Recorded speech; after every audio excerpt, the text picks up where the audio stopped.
Un petit tremblement de terre a ébranlé la planète financière le week-end dernier. En effet, coup sur coup, deux banques ont fait faillite. Il s'agit de la Silicon Valley Bank et de Signature Bank qui n'ont pas pu faire face aux demandes de retrait de leurs clients faute de liquidité. La Fed est intervenue immédiatement. Le président Biden lui-même s'est présenté à la télévision pour rassurer les autres membres de ce secteur et leur assurer que le système financier américain était sûr et que jamais aucune des personnes qui voulait retirer des fonds ne serait empêché de le faire. Bon. Mais la question qui se pose, évidemment, dans certains milieux, en tout cas, c'est est-ce que ce tremblement de terre ne risque pas de se transformer en tsunami? Certains pensent que le risque est là, possible. D'autres ne s'en soucient pas. Pense que ce n'est pas possible. Alors nous allons voir avec notre ami William Savary ce qu'il faut penser de cette situation et de ce scénario, essayer de voir comment les choses peuvent évoluer. Bonsoir William. Bonsoir Serge, bonsoir Haïti, bonsoir Métropole, bonsoir tout le monde. Alors, petit tremblement de terre localisé ou bien risque de tsunami? Petit tremblement de terre localisé. Voilà. Alors, au prime abord, je dois vous signaler qu'en fait, il y a actuellement aux États-Unis un petit peu plus que 10 banques qui sont dans la même situation de liquidité. Donc, c'est-à-dire qui risquent de faire faillite comme la... Qui risquent d'avoir des problèmes de remboursement. De liquidité. Voilà. Mais maintenant, qu'est-ce que ça veut dire des problèmes de liquidité? Ça veut dire, premièrement, que l'institution possède des titres et pour lesquels il n'y a pas un marché. C'est la première chose. La deuxième chose, il y a ce qu'on appelle la unrealized losses, c'est-à-dire que les institutions ont acheté des titres qui, en vertu de la politique monétaire ou la politique fiscale, ont chuté en valeur. Et si jamais ces institutions devaient revendre, il y aurait des pertes. Et c'est ce qui est arrivé à la Silicon, en fait. C'est ce qui est arrivé à la Silicon, en fait. Maintenant, prenons... Jetons un coup d'œil rapide sur ce que c'est que la Silicon. Oui? La Silicon Valley Bank, qui est aux États-Unis, c'est une banque qui s'était engagée à financer ce qu'on appelle le venture capital. C'est ça. Venture capital, c'est vraiment un outil, c'est-à-dire une activité spécialisée pour financer les startups et également et des startups dans la technologie et aussi dans le domaine de santé. C'est ça. Donc, c'est la banque des startups par excellence. Au paradis de la technologie de pointe qui est la Silicon Valley. Oui. Maintenant, cette banque possédait 4 branches. Il y a une branche qui était une banque, la branche qui menait les activités bancaires encore proprement dites, commercial lending, etc. Il y avait l'autre branche qui est le private company, qui faisait les hypothèques et les produits backup by assets, donc les produits supportés par des actifs.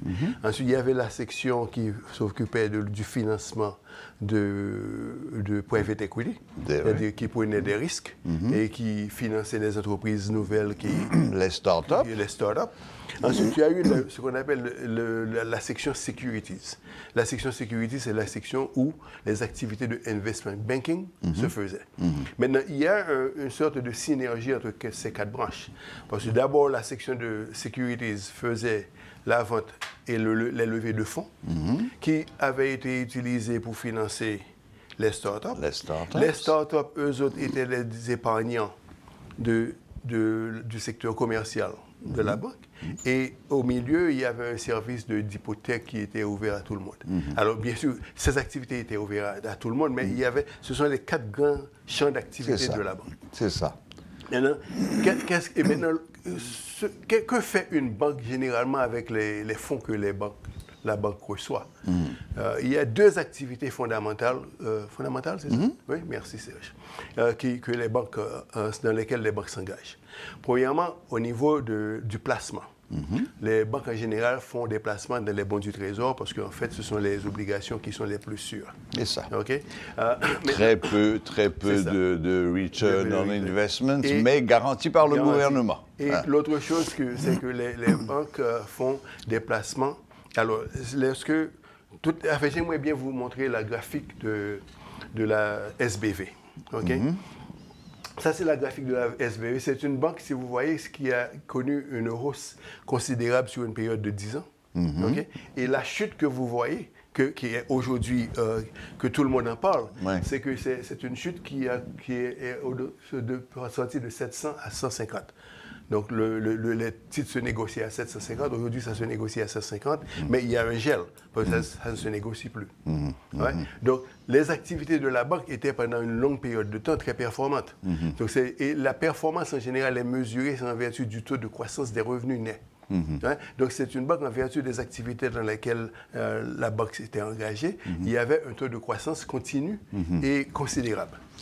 Ça, c'est une première. Oui. Vous allez poser une question? Oui, j'ai souvent entendu parmi les commentaires de gens à la télévision qui parlaient d'une erreur de management à la Silicon Valley Bank. De quoi parle-t-il? Parce qu'ils ont tous répété qu'il y avait eu une erreur de management, et d'ailleurs je crois que le directeur a été révoqué et remplacé hier ou aujourd'hui. Oui. C'est quoi une erreur de management dans ce cas-là? Même le concept de la banque, est très simple. C'est une banque qui s'était engagée dans des levées de fonds pour financer des start-up. C'est ça son... Maintenant, plusieurs personnes vous disent que la banque aurait dû diversifier ses avoirs, son portefeuille. Mais l'objectif de la banque était initialement de financer les start-up. Donc, ça veut dire que la banque... D'autant plus que les start-up, par définition même... sont risqués. C'est risqué. Oui. Parce que start-up, comme son nom l'indique, ça commence... C'est le petit bébé, est-ce qu'il va pouvoir se développer, marcher tout seul? On ne sait pas. Donc, maintenant, dire qu'il y a erreur de management, c'est vraiment...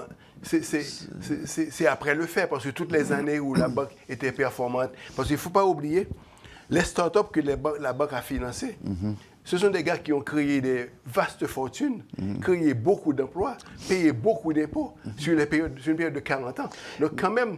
Dire que maintenant c'est une erreur de vouloir se concentrer sur le start-up, moi je pense que c'est prématuré. Non, personne ne leur a reproché de se concentrer sur les start-up. L'erreur de management auquel certains commentateurs ont fait allusion, c'est, autant que j'ai compris, c'était le fait qu'il n'ait pas prévu suffisamment de liquidité au cas où...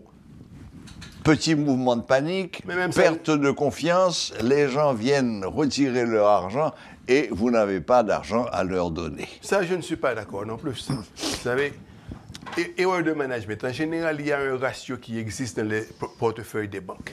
Les banques ont une portion de leur capital qui sont placés dans les bons du Trésor, une portion dans les titres, etc. Safe. C'est le placement sûr. Et maintenant, la banque elle-même finance les start-up et parfois, la banque reçoit en collatéral les titres qui ont été émis, par exemple, aux exécutifs, aux gens pour le payroll, en collatéral pour émettre des prêts. Donc maintenant, la portion qui a été investie dans les obligations, cette portion a subi un coût. Voilà, mettons ceci en exergue. Mais pour le faire, je veux vous montrer la graphique des taux d'intérêt sur les bons de 10 ans. C'est ça. Oui, ils ont acheté lorsque les taux étaient extrêmement bas et pouf, tout d'un coup ça a éclaté. Maintenant, il faut expliquer cette relation. Lorsque les taux d'intérêt sont bas, les prix des obligations est à la hausse. Parce que la relation entre les taux d'intérêt et le prix des obligations est inverse. Donc, si vous voulez, prenons une maison. Si vous avez une maison que vous me louez à $1 000, je vous paie les $1 000 tous les mois de loyer. Mais la maison peut avoir une valeur de $300 000. Si par malheur, on construit une prison à côté de la maison, la valeur de la maison peut chuter à $100, mais mon loyer ne change pas. Donc, pour vous, c'est une difficulté parce que vous ne pouvez plus vendre la maison à 300 000. Absolument. De même que si Mme Kennedy vient construire à côté de vous, la maison peut passer à 700 000. Mais ça ne veut pas dire que le prix du loyer va changer. Donc, il y a cette relation entre les obligations et les taux d'intérêt qui permettent à ce que les prix des obligations ou les prix des actifs fluctuent en fonction de la hausse ou de la chute des taux d'intérêt. Maintenant, le portefeuille de la banque où il y avait les bons du Trésor, je viens de vous montrer que les taux d'intérêt ont grimpé depuis. Mais à cause de l'augmentation des taux d'intérêt, les obligations, donc le prix de ces obligations a chuté. Ce n'est pas que les obligations étaient de mauvaises obligations, mais c'est en vertu de fluctuations du marché. Très bien. Donc, maintenant, avec ça, et ceci a affecté leur liquidité. Parce que maintenant, il aurait fallu, en fait, c'est normalement ce qui se fait généralement. Parmi les solutions, il y a ce qu'on appelle des Emergency Lending Facility aux États-Unis, où le gouvernement américain permet aux entreprises comme la Silicon Valley qui ont des difficultés de liquidité de vendre les obligations qu'ils détiennent dans leur portefeuille at par, c'est-à-dire face value, au pair. C'est ça. Valeur au pair. Donc, et si ça mitige les pertes que les gens auraient pu avoir en vertu de la fluctuation du marché. D'accord. Donc, ce qui les aurait permis de survivre. Mais en-delà de ça, il y a également les titres qui font partie du portefeuille de la banque. Et les titres du portefeuille de la banque, ce sont des titres, bien sûr, comme la banque finance les sections technologiques. Bon, ce sont des titres technologiques. Bien sûr. Et nous venons d'avoir une année où les titres de la technologie ont beaucoup chuté. Et où ce secteur a eu beaucoup de difficultés. Juste avant qu'on ne commence notre émission, j'ai vu encore que, je crois que c'est Facebook qui va encore licencier 10 000 personnes. Bon, écoutez. Tous, Bezos, tous.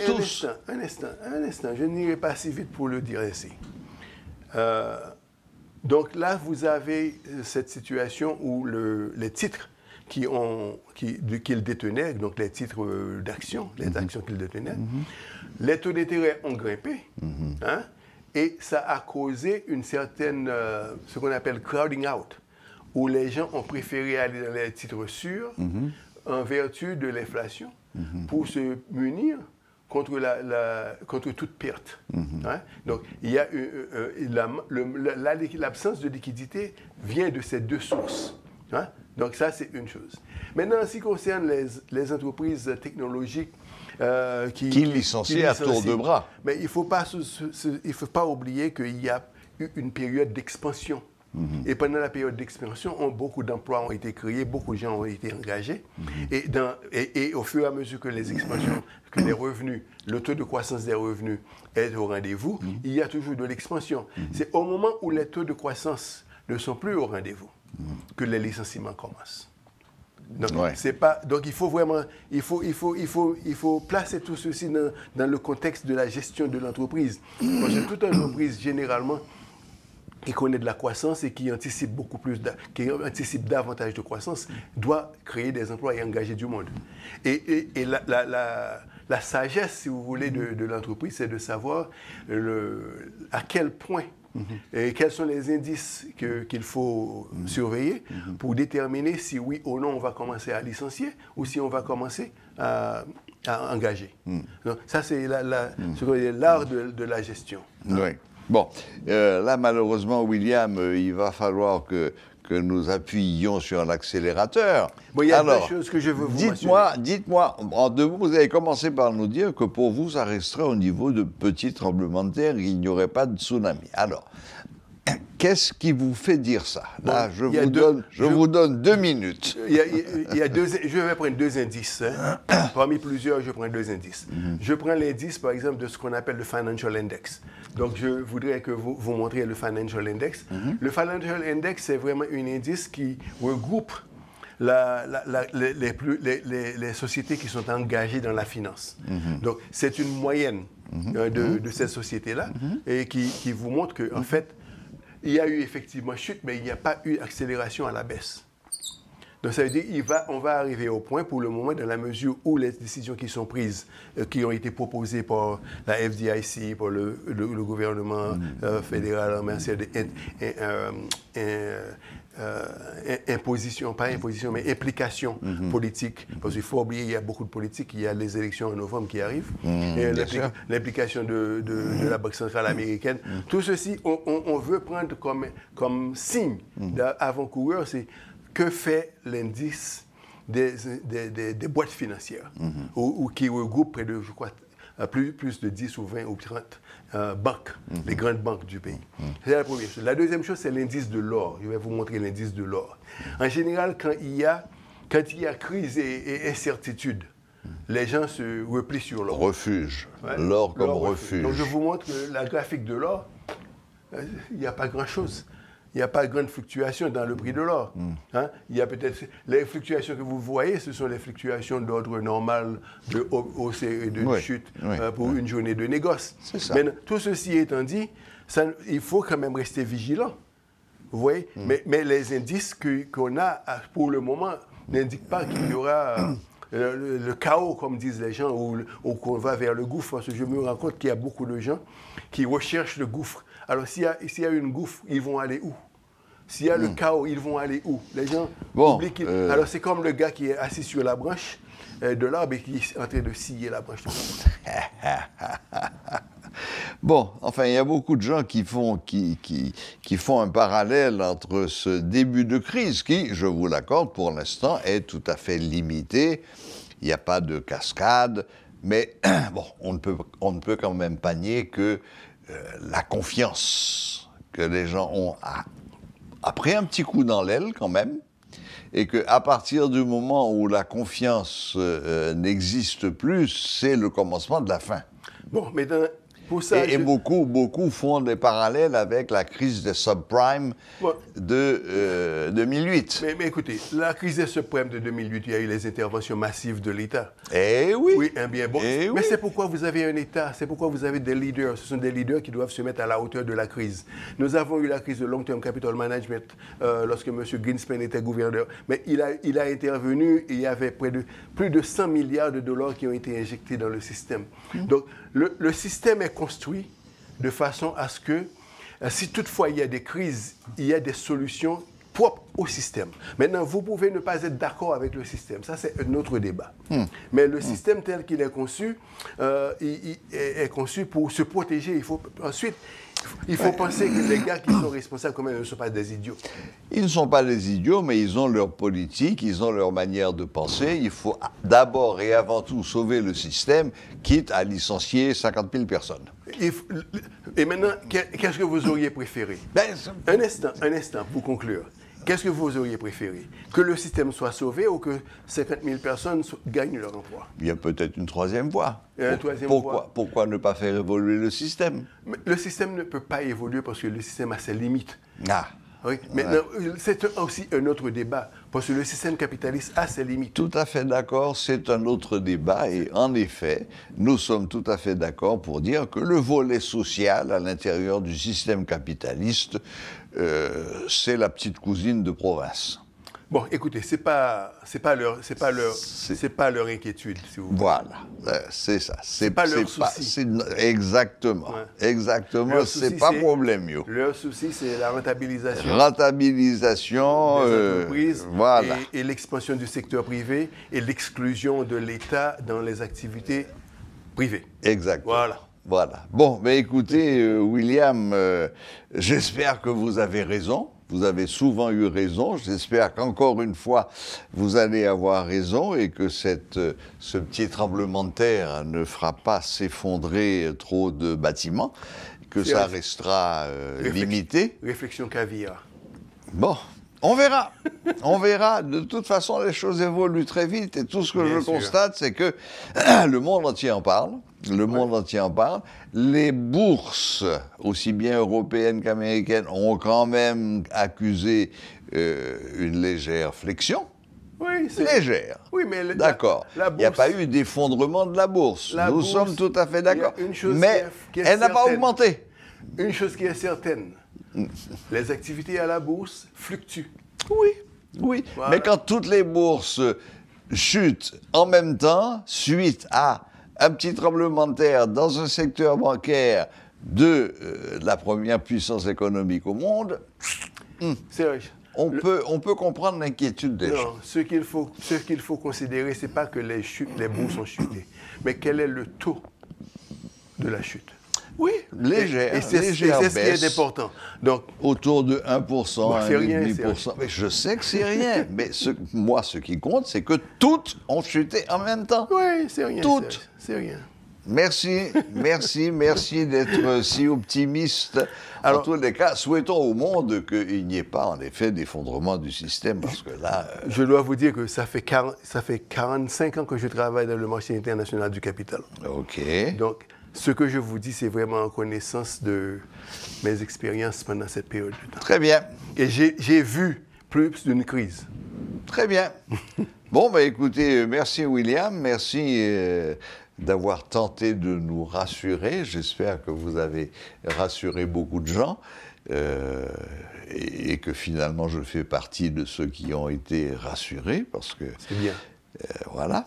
Donc, à bientôt. Et à bientôt, bonne Serge. continuation. Voilà, Merci. c'était notre ami William Savary, fondateur et PDG de la Haitian Stock Exchange, donc qui sait ce dont il parle et qui nous a démontré qu'il n'y avait pas de véritable raison de s'inquiéter ni de s'affoler après la faillite de la Silicon Valley Bank et de Signature Bank en Californie. Abonnez-vous à notre chaîne YouTube Métropole Télé pour regarder toutes les rubriques de Métro News.